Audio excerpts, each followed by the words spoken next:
Anyway, guys, this is our coverage of UFC 93. Right. James, roll the disclaimer, please, as we slide aside and let everybody clearly be able to see this. Yeah. We're opening up the forum. Yes, you guys we have a forum on our own website. Yes, go to our website, www.uncutsports.com. We shortened it. Yeah, made it easy. We have all these domain things. That's for you techies. Uncutsports.com. Click on forum. Join the forum. Don't just view the forum and log in because all your shit will be out there. Just click on the forum and join the forum. Be a member. Yeah, give it a try. Yeah. Anyway, with all that being said, you guys can talk shit over at our forum, but you can also talk shit about this video without talking about the matchups for UFC 93. We're going to start out. We're only going to cover 3 fights. Yeah. Kevin's going to tell us all about the first one because I don't know anything about either one of these guys. It basically is Alan Belcher, who's got an MMA record of.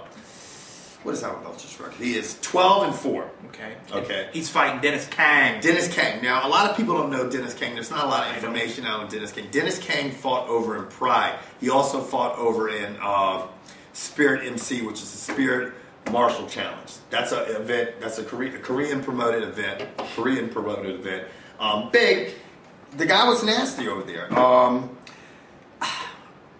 With all that being said, I haven't seen a lot of Dennis Kang's fight. You know what I'm saying? I'm going with the unknown in this one. I'm going with Dennis Kang by submission, 2nd round. Now, I will say this. Belcher is well-rounded. You know, he's he's great in Muay Thai stand-up, and he's also great in Brazilian Jiu-Jitsu. So, Brazilian Jiu-Jitsu. BJJ. So, that's, I mean, I think everybody out there, even your avid MMA viewers, don't know a lot about these two guys. I mean, you know. And again, somebody out there can tell me a little bit about him. I'm going with Kang, 2nd round submission. So we're putting this video up so you guys can see this before the fight, during the fight, and after the fight. Right. A lot of the times we come back and do a recap, but we're not always going to do a recap. So come here and then just keep it going and continue to talk. And then come back later on after the fight. But tell us about what who you think is going to win and everything. That's why we're telling you who's going to win. So if something phenomenal happens, look for a recap. If it's just a blase event, more than likely, we're not going to spend our time to make another video because you can come right here and continue to talk. That's why I'm saying Dennis Kang, 2nd round, tap out. Okay. Moving on. Now, I don't know if a lot of people out there know this. I didn't.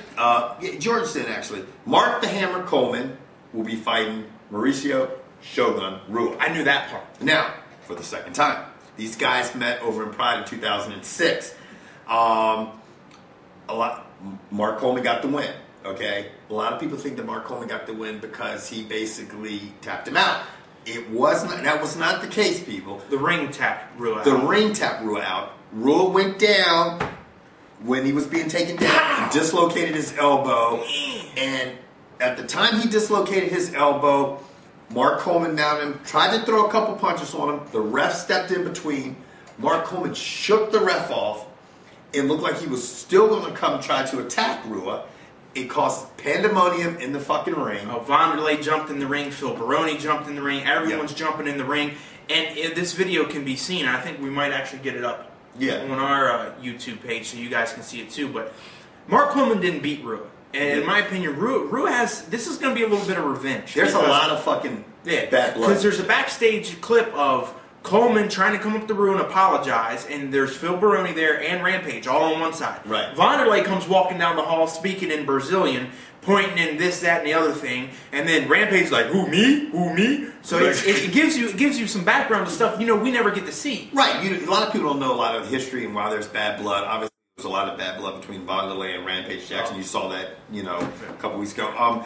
But Vanderlei was in Rua's corner, and he got pissed off that Coleman didn't back off. And you know what? I have to agree with him. He had a very good reason. Coleman overstepped his boundaries. Yeah, Coleman even tried to apologize, but to be honest, by then it was too late. Right. Because I don't care. I mean, his argument was in the heat of the moment.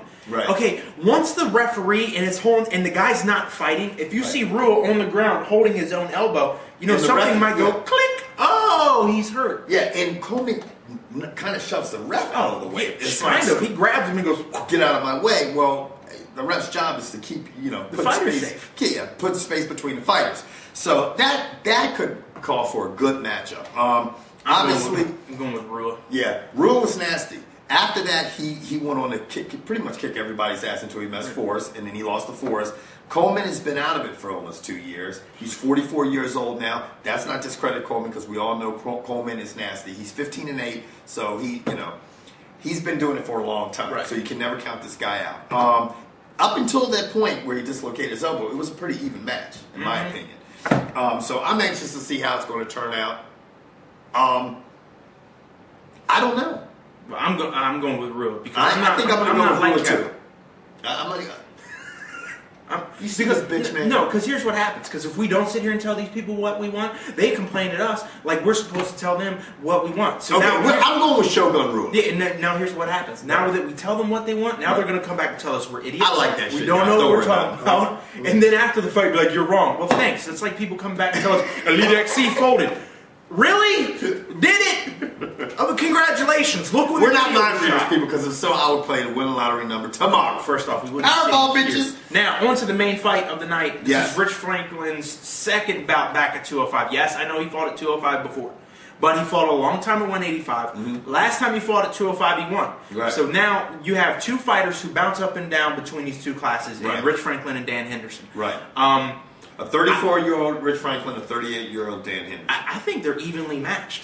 I really do. I think Rich Franklin's going to try to keep this standing. I could see Dan Henderson keeping this standing. Yeah. I think it's going to come to blows, and one of them's going to stand. You know, you got the puncher's chance. So literally, you could flip a coin, but I'm going to go with Dan Henderson. I'm going to go with Rich Franklin, and I'm going to tell you the reasons I'm going to go with Rich Franklin. Rich Franklin has lost 3 fights. 2 to Anderson Silva, who we all know is maybe one of the best pound-for-pound fighters in the business right now. Next to Fedor. And the other one was to, you said what? Next to Fedor. I don't care. Till somebody beats him, that's the best fighter ever. Well, the other loss Rich Franklin had was to Machida. He's undefeated. And they fight later in January. Yeah. And so he has lost to some good people. Whereas on the other hand, Dan Henderson is probably about 500 in his last 6 matches. He's getting up there. 38 years old. Plus 3. He has KO people, but his primary, where he is a Greco-Roman wrestler. Now, when I say he's a Greco-Roman wrestler, this guy was in the Olympics in 92 and 96. He's nasty on the ground. He's got a nasty ground game. But, with all that being said, he's never submitted anyone. Okay? So, it could come to them banging.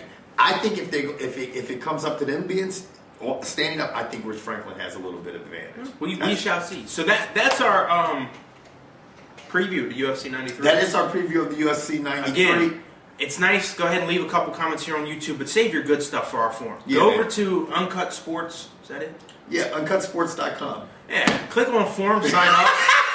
We have so many names. Yeah, we have too many names. Anyway. Uncutsports.com. Click on forum, sign up, man. It's free. You can talk shit. Also, if you sign up for the forum, it automatically enters you into all of our drawings. All our drawings.